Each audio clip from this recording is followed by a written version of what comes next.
آپ کو اردو بے کا کام کروایا جا رہا ہے۔ جملہ کی تعریف اور اس کے حصے۔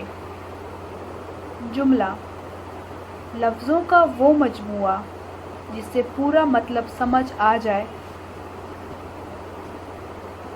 جملہ کہلاتا ہے۔ جملہ کئی لفظوں سے مل کر بنتا ہے، لیکن الفاظ کی درست ترتیب لازم ہے۔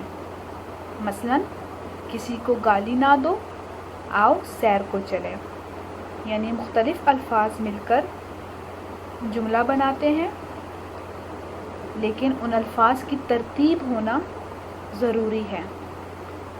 مثلاً کسی کو گالی نہ دو، اس میں کسی ایک لفظ ہے، کو دوسرا لفظ، گالی تیسرا لفظ، نہ چوتھا لفظ اور دو پانچواں لفظ۔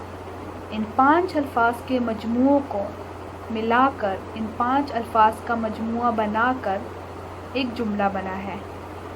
اب کسی کو گالی نہ دو، ان کو ترتیب میں لکھا ہے تو جملہ بنا ہے۔ اگر الفاظ آگے پیچھے ہوتے تو یہ جملہ نہ بنتا۔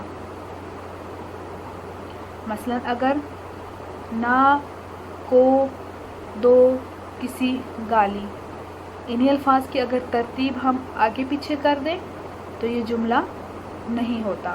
اس سے آپ کو سمجھ نہیں آئے گی کہ کہنے والا کیا کہنا چاہ رہا ہے۔ اس لیے ان الفاظ کی ترتیب درست ہونا لازم ہے۔ اس کے بعد جملے کے حصے۔ کسی بھی جملے کے 2 حصے ہوتے ہیں، مسند اور مسند الیہ۔ مسند جملے کا وہ حصہ جو ظاہر کرے کہ کس چیز کے بارے میں کون سی بات کی گئی ہے، یعنی آپ کو خبر دے کہ جملے میں کیا بات کی جا رہی ہے، وہ مسند ہوتا ہے۔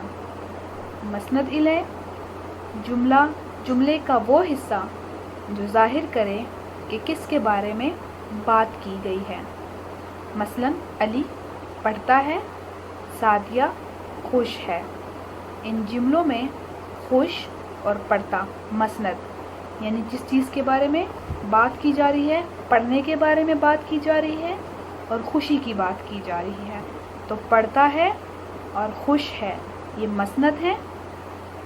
اور کس کے بارے میں بات کی جا رہی ہے؟ علی اور سعدیہ کے بارے میں، تو علی اور سعدیہ مسند الیہ ہیں۔ ہم نے جملہ کی تعریف دیکھی اور جملے کے حصے دیکھے، مسند اور مسند الیہ۔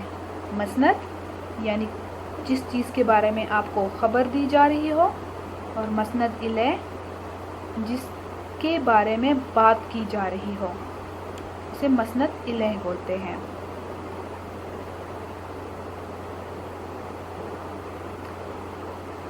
اس کے بعد آپ کو گھر کا کام دیا جا رہا ہے۔ آپ نے مشق کے سوالات کے جوابات یاد کرنے ہیں اور جملہ کی تعریف